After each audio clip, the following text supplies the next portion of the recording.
শুনছিলেন first security ইসলামী bank পিএলসির সংবাদ শিরোনাম। আমন্ত্রণ রাতের 21-এর সংবাদে, সাথে আছি সোনিয়া স্নিগ্ধা। দর্শক, 21 টেলিভিশনের সংবাদ একই সাথে সরাসরি দেখতে পাবেন আমাদের ফেসবুক পেজ www.facebook.com/2124 অনলাইনে। অভ্যন্তরীণ ও আন্তর্জাতিক সংকটকালে এবছরের বাজেট গণমুখী ও বাস্তবসম্মত বলে মন্তব্য করেছেন আওয়ামী লীগের সাধারণ সম্পাদক ওবায়দুল কাদের। প্রায় 8 লাখ কোটি টাকার বাজেট দিলেও আওয়ামী লীগের অর্থমন্ত্রীদের ভিক্ষার ঝুলি নিয়ে ছোটাছুটি করার নজির নেই বলে দাবি ওবায়দুল কাদেরের। এই বাজেটকে মানুষের মৌলিক চাহিদাকে প্রাধান্য দেওয়া হয়েছে বলেও দাবি তার। মাহমুদ হাসানের প্রতিবেদন। গেল 6 জুন জাতীয় সংসদে 2024-25 অর্থ বছরের বাজেট উপস্থাপন করেন অর্থমন্ত্রী। আওয়ামী লীগের কেন্দ্রীয় কার্যালয় বঙ্গবন্ধু এভিনিউয়ে এবারের বাজেট নিয়ে আনুষ্ঠানিক সংবাদ সম্মেলন করেন দলের সাধারণ সম্পাদক ওবায়দুল কাদের। প্রায় 8 লাখ কোটি টাকার এই বাজেট। এই সময় বলেন, আন্তর্জাতিক সংকটকালে এই বাজেট গণমুখী ও বাস্তবসম্মত। এই বাজেট পরিমিত, বাস্তবসম্মত, গণমুখী, সাহসী বাজেট। বাংলাদেশ আওয়ামী লীগের পক্ষ থেকে আমরা স্বাগত জানাচ্ছি। কালো টাকা সাদা করার ব্যাখ্যাও দেন আওয়ামী লীগ সাধারণ সম্পাদক। অনেকের হাতে গোপন টাকা উদ্ধার করতে বাজেটে কালো টাকা সাদা করার সুযোগ আছে। এই সুযোগ দানের মাধ্যমে অর্থ উপার্জনের ক্ষেত্রে অন্যায় অবৈধ কাজের শাস্তি মওকুফের সুযোগ নেই। সাংবাদিকদের এক প্রশ্নের জবাবে ওবায়দুল কাদের বলেন, 5 বার দুর্নীতির বিশ্ব চ্যাম্পিয়ন বিএনপি দুর্নীতির বিরুদ্ধে আন্দোলন করা বছরের সেরা কৌতুক। বিএনপি আজকে বড় বড় কথা বলে, অর্থ পাচারের কথা বলে, কালো টাকার কথা বলে, দেশকে গিলিয়ে খাওয়ার কথা বলে। এখন তাদের বাজেট সর্বশেষ ছিল 68,000 কোটি টাকা। তারপরও বাজেটের আগে সাইফুর রহমানকে বিশ্বের অর্থনীতির বিভিন্ন ফোরামে, প্যারিসের কনসোর্টিয়াম বৈঠকে দৌড়াতে হয়েছিল ভিক্ষার ঝুলি নিয়ে। সব চ্যালেঞ্জ অতিক্রম করে আওয়ামী লীগ দেশকে উন্নয়নের শিখরে নিয়ে গেছে জানিয়ে আরও বলেন, শীঘ্রই দ্রব্যমূল্য কমিয়ে আনবে সরকার। দ্রব্যমূল্য নিয়ন্ত্রণে আনা। মাহমুদ হাসান, 21 টেলিভিশন, ঢাকা। এদিকে 2024-25 অর্থ বছরের বাজেটকে রাঘব বোয়ালদের লুটের বাজেট বলে মন্তব্য করেছেন বিএনপি মহাসচিব মির্জা ফখরুল ইসলাম আলমগীর। জাতীয় প্রেস ক্লাবে জাতীয় সমাজতান্ত্রিক দলের আলোচনা সভায় মির্জা ফখরুল বলেন, দেশ এখন ভয়ঙ্কর সংকটের মধ্যে রয়েছে। দেশে গণতান্ত্রিক ব্যবস্থা ফিরিয়ে আনায় সবচেয়ে বড় চ্যালেঞ্জ উল্লেখ করে ফখরুল বলেন, দেশের ভবিষ্যৎ এখন ধ্বংসের মুখে। 15% কর দিয়ে কালো টাকা সাদা করা দুর্নীতিবাজদের ধরার টোপ হাস্যকর বলে মন্তব্য করেন বিএনপি মহাসচিব। বাজেট দেখলেই বুঝতে পারবেন যে রাঘব বোয়ালদের লুটে খাওয়ার আরেকটা ব্যবস্থা করেছেন। এটা এই প্রত্যেক বছর একই ঘটনা ঘটছে, এবং যারা আপনার অর্থনৈতিক বিশ্লেষক তারা বলছেন যে এটা আপনার শুধুমাত্র ক্ষতি ছাড়া আর কিছু করবে না। যেখানে সবচেয়ে বড় সংকট এখন সাধারণ মানুষের জন্য ইনফ্লেশন, দ্রব্যমূল্যের এত বেশি বেড়ে গেছে যেটা সাধারণ মানুষের কাছে সহনীয় হচ্ছে না। প্রস্তাবিত বাজেটে কালো টাকা সাদা করার সুযোগের ফলে অর্থনীতির আকার বড় হবে বলে মন্তব্য করেছেন এফবিসিসিআই সভাপতি। মূল্যস্ফীতির লক্ষ্যমাত্রা অর্জন চ্যালেঞ্জ হবে জানিয়ে রাজস্ব বিভাগের সংস্কার দাবি করে কর নায়েপাল নিয়োগের পরামর্শ দেন শীর্ষ এই ব্যবসায়ী নেতা। ব্যাংক ব্যবস্থা থেকে 1,37,000 কোটি টাকার ঋণ নিলে বেসরকারি বিনিয়োগ ব্যাহত হবে বলেও মনে করে এফবিসিসিআই। তৌহিদুর রহমানের রিপোর্ট। প্রস্তাবিত বাজেট নিয়ে ব্যবসায়ীদের শীর্ষ সংগঠন এফবিসিসিআই এর সংবাদ সম্মেলন। লিখিত বক্তব্যে এফবিসিসিআই এর সভাপতি প্রস্তাবিত বাজেটকে ব্যবসা বান্ধব বলে মন্তব্য করেন। ব্যাংক ব্যবস্থা থেকে অতিরিক্ত ঋণ নেওয়া চ্যালেঞ্জ হবে বলে মনে করেন এই ব্যবসায়ী নেতা। কথা বলেন মূল্যস্ফীতি নিয়েও।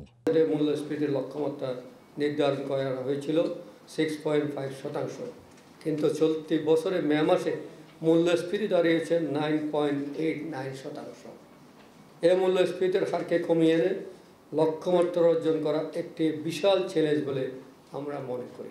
শেয়ার বাজারে তালিকাভুক্ত এবং অতালিকাভুক্ত কোম্পানির ট্যাক্স হার কমানো ইতিবাচক মন্তব্য করে অর্থনৈতিক অঞ্চলে মূলধনী যন্ত্রাংশ আমদানির শুল্ক সুবিধা আরও 10 বছর বহাল রাখার তাগিদ দেন। মূল্যস্ফীতি নিয়ন্ত্রণ এবং কর্মসংস্থান সৃষ্টিতে নতুন বড় প্রকল্প না নেয়ার পরামর্শ তার। ইনফ্রাস্ট্রাকচার তো অনেক ডেভেলপ, কিন্তু সেই হিসাবে আমাদের ব্যবসাটা তো আমাদের ডেভেলপ করতে হবে। কাজে এই মুহূর্তে যদি বড় প্রজেক্ট না নিয়ে যে ব্যয় সংকোচন করতে বলছি, ওই জায়গায় আমরা যেন বড় প্রজেক্ট না নিয়ে একটু দেখে শুনে প্রজেক্ট নেয়। অপ্রদূষিত অর্থ মূল অর্থনীতিতে আনার সুযোগ থাকলে দেশের উন্নয়ন হবে বলেও মনে করে এফবিসিসিআই সভাপতি। আমাদের ইনফর্মাল মার্কেটটা অনেক বড়, ফর্মাল মার্কেট থেকে ইনফর্মাল মার্কেট অনেক বড়। এই ইনফর্মাল মার্কেটের টাকাটা যেন এখানে আসে, এখানে যেন কোনো অপরাধমূলক কোনো কাজ করে সেই টাকা যেন এখানে না আসে, সেটার জন্য আমাদের অবজেকশন আছে। এবং এই বছর যে টাকাটা হোয়াইট করবে, পরের বছর কিন্তু সে আবার কিন্তু এই জালে আসলো। এনবিআর সংস্কারের দাবিও জানান দেশের শীর্ষ ব্যবসায়ী সংগঠনের এই নেতা। উনি যদি অর্ডার দেয়, উনি যদি আবার ওটা বিচার করে, তাহলে তো আমি নিয়ার বিচারটা কোথায় পাবো? এই জন্য আমরা কর নিয়ে ফেলার কথা বলি।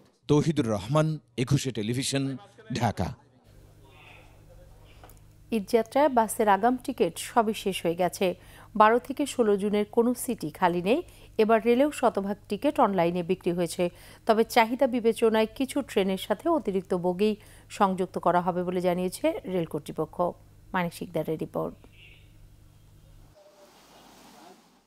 টিকিট না পেয়ে একরাশ হতাশা। কি করে যাবেন বাড়ি? টিকিট আগেই সেল হয়ে গেছে, আগেই বিক্রি হয়ে গেছে, আমরা টিকিট পাচ্ছি না। রাজধানী থেকে দেশের বিভিন্ন গন্তব্যে ঈদ যাত্রায় এবার 31 মে থেকে শুরু হয় বাসের আগাম টিকিট বিক্রি। 12 থেকে 16 জুনের কোনো টিকিটই অবশিষ্ট নেই বলে জানাচ্ছেন কাউন্টারের ম্যানেজার ও টিকিট বিক্রেতারা। 9, 10 দিতে পারবো, 11, 12 আছে, 12 পর থেকে আনি। 12, 13, 14, 15 শেষ। এখন 16 তারিখে কিছু টিকিট আছে, আমাদের সব অনলাইনে দিয়ে দেওয়া হয়েছে। এদিকে 2 জুন ঈদ যাত্রা উপলক্ষে আন্তনগর ট্রেনের অগ্রিম টিকিট বিক্রি শুরু হয়। অনলাইন টিকিটকে স্বাগত জানালেও কয়েক মিনিটের মধ্যে সব টিকিট শেষ হয়ে যাওয়া নিয়ে প্রশ্ন তুলেছেন অনেক যাত্রী। অনলাইনে যে 8টার সময় ঢোকা হচ্ছে, 8টা 5, 6-এর ভিতরে সম্পূর্ণ টিকিট উধাও হয়ে যায়। এটা কিভাবে সম্ভব? অনেক সময় পাই, অনেক সময় পাই না। রেলওয়ে কর্তৃপক্ষ বলছে প্রতিদিন 33,000 টিকিটের বিপরীতে চাহিদা কয়েক লাখ। সে কারণেই টিকিটও দ্রুত শেষ হচ্ছে।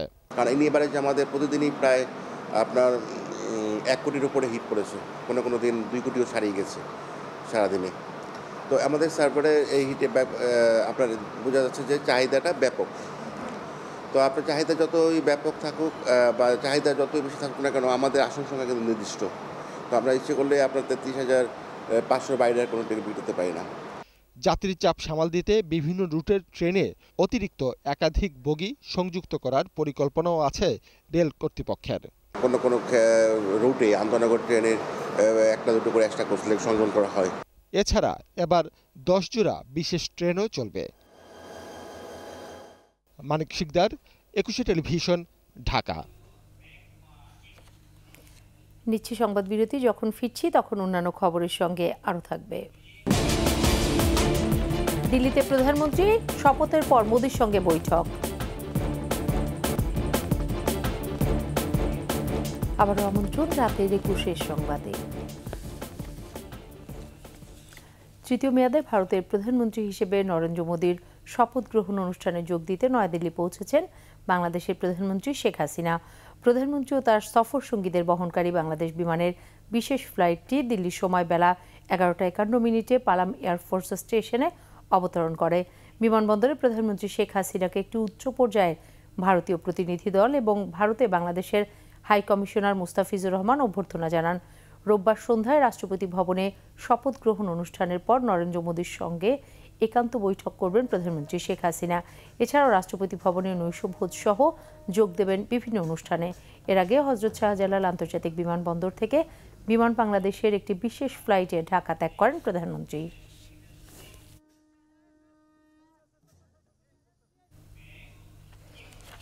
রাজধানীর শ্যামপুর, জিরানী, মান্ডা ও কালুনগর খালপাড়ে বৃক্ষরোপণের মাধ্যমে সবুজায়নের উদ্যোগ নিয়েছে ঢাকা দক্ষিণ সিটি কর্পোরেশন।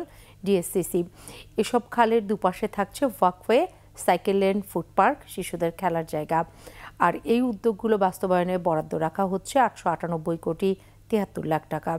21 স্পেশালে রাজধানীর খালগুলোর উন্নয়ন পরিকল্পনা নিয়ে মাহমুদ হাসানের 2 পর্বের রিপোর্টের আজ দেখুন শেষ পর্ব। এই নকশাচিত্র ঢাকা দক্ষিণ সিটি কর্পোরেশনের শ্যামপুর, জিরানী, মান্ডা ও কালুনগর খালের উন্নয়ন প্রকল্পের। প্রথম ধাপে মান্ডা খাল 8.7 kilometre, Shyampur 4.78 kilometre, Zirani 3.9 kilometre এবং কালুনগর 2.4 কিলোমিটার খালের পার ঘেঁষে থাকবে পরিবেশ বান্ধব নান্দনিক সব আয়োজন। 2020 সালে ওয়াসার কাছ থেকে ঢাকা দক্ষিণ সিটি কর্পোরেশন বুঝে পায় 11টি খাল। দায়িত্ব পেয়ে খাল উদ্ধারে চলে সিটি কর্পোরেশনের অভিযান। বছরব্যাপী চলমান রাখা হয় খাল পরিষ্কারের কর্মযজ্ঞ। জিরানী, মান্ডা, কালুনগর এবং শ্যামপুর খাল। কালুনগর খালের পুরোটাই আমাদের জরিপ শেষ হয়ে গেছে, সীমানা আমরা চিহ্নিত করে ফেলেছি। মান্ডা খাল এবং জিরানী খালের অর্ধেকের ঊর্ধ্বে আমাদের কাজ শেষ। শ্যামপুর খালেরও সেরকম অর্ধেকের উপরে আমাদের সীমানা নির্ধারণের কাজ শেষ। আদি বুড়িগঙ্গার পার ঘেঁষে বৃক্ষরোপণের মাধ্যমে এই খালগুলোকে উন্নীত করা হবে সবুজায়নের আন্তর্জাতিক মানদণ্ডে। আমাদের হাঁটার পথ, নান্দনিক পরিবেশ, সাইকেল চালানোর পথ, খালের খনন আমরা এমনভাবে করব যাতে পানি প্রবাহ কোনো প্রতিবন্ধকতা ছাড়া নির্বিঘ্নে যেন নদী পর্যন্ত যেতে পারে। আমরা আশাবাদী যে আমাদের প্রকল্প মেয়াদের অনেক আগে আমরা এই কাজগুলো শেষ করতে পারবো এবং আগামী বছরের মধ্যেই এই 4টি খালই একটি দৃশ্যমান পর্যায়ে চলে যাবে এবং এখানে ব্যাপক সবুজায়ন হবে। খালগুলো উদ্ধার করে নদীর সাথে সংযোগ স্থাপন হবে। যোগাযোগ ব্যবস্থায়ও ঘটবে উন্নয়ন। এর ফলে যানজট কমে আসবে বলে আশা সিটি কর্পোরেশনের। যে এই খালগুলোর দুপাশ দিয়েই কিন্তু যে হাঁটার পথ, বাইসাইকেল চালানোর পথ, ঢাকাবাসী স্বাচ্ছন্দ্যে আরামে কিন্তু হাঁটবে। হ্যাঁ, ছোট ছোট গন্তব্যগুলো কিন্তু অনায়াসে এই খালের পাড় দিয়ে যেতে পারবে। তো সুতরাং যানবাহনের উপরে চাপ অনেক কমে যাবে। চলতি বছর এই 4টি খালের উন্নয়ন কাজ শুরু হবে আর 2025 সালের মাঝামাঝিতে সাধারণ মানুষের কাছে দৃশ্যমান হবে উন্নয়ন। দ্বিতীয় ধাপে বাকি 7টি খালেরও উন্নয়ন কাজ শুরুর কথা ভাবছে দক্ষিণ city corporation. Mahmud Hasan, 21 television, Dhaka. নিচ্ছি সংবাদ বিরতি। যখন ফিরছি তখন অন্যান্য খবরের সঙ্গে আরও থাকবে। জয় শুরু বাংলাদেশের বিশ্বকাপ মিশন। রিশাদের পর হৃদয় লিটনের ব্যাটে লঙ্কানদের হারালো টাইগাররা। আবারও আমন্ত্রণ রাতের 21 সংবাদে। এবারে আন্তর্জাতিক সংবাদ।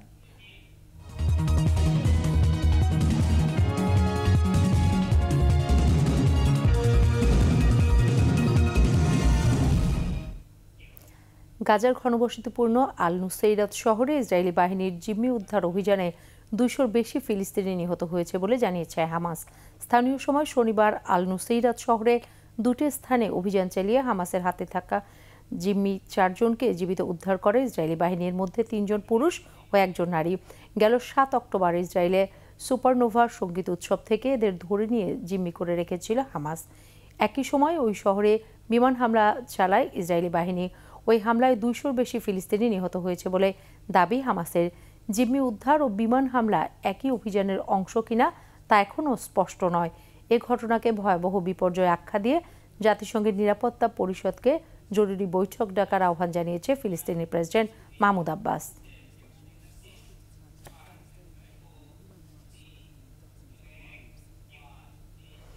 টি-20 বিশ্বকাপ প্রসঙ্গ।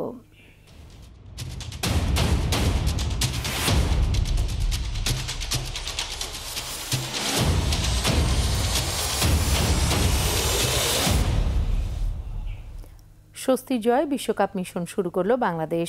সহজ ম্যাচ কঠিন করে শ্রীলঙ্কাকে 2 উইকেটে হারায় টাইগাররা। মুস্তাফিজ, রিশাদ, তাসকিনের দুর্দান্ত বোলিংয়ের পর হৃদয় লিটনের ব্যাটে লেখা হলো আরেকটি লঙ্কা জয়ের গল্প। আকাশুজ্জামানের রিপোর্ট। বাংলাদেশের টার্গেট মাত্র 125 রানের। তবে ব্যাটিংয়ে নেমে এবারও ব্যর্থ বাংলাদেশের টপ অর্ডার। 6 রানের মধ্যেই ফেরেন সৌম্য তামিম। 21 টেলিভিশন। টি-20 বিশ্বকাপের টানা দ্বিতীয় জয় পেয়েছে দক্ষিণ আফ্রিকা। নেদারল্যান্ডসকে 4 উইকেটে হারিয়েছে তারা। নিউ ইয়র্কের নাসাউ কাউন্টি স্টেডিয়ামে টস হেরে ব্যাটিংয়ে নেমে 9 উইকেটে 103 রানের পুঁজি গড়ে নেদারল্যান্ডস। দলের হয়ে সর্বোচ্চ 40 রান করেন সাইব্র্যান্ড। এছাড়া 22 বলে 23 রান নেন ফনবিক। পট্রিয়াদের হয়ে 11 রানে 4টি উইকেট নেন ওটেনিস বার্কম্যান। জবাবে ডেভিড মিলারের অপরাজিত ইনিংসে জয় তুলে নেয় দক্ষিণ আফ্রিকা। 51 বলে 3-4 ও 4 ছক্কায় 59 রান করেন ডেভিড মিলার। শেষ করছি রাতের 21 সংবাদ। যাবার আগে ফার্স্ট সিকিউরিটি ইসলামী ব্যাংক পিএলসি সংবাদ শিরোনামগুলো আরও একবার। সংকটকালের বাজেটে মৌলিক চাহিদাকে প্রাধান্য জানালেন ওবায়দুল কাদের। লুটপাটের সুযোগ বলছেন ফখরুল। কালো টাকা সাদা হলে অর্থনীতির আকার বড় হবে মনে করে এফবিসিসিআই। কর ন্যায়পাল নিয়োগের পরামর্শ। ঈদযাত্রায় বাসের আগাম টিকিট সবই শেষ। চাহিদা বিবেচনায় ট্রেনে অতিরিক্ত বগি যুক্ত করার পরিকল্পনা।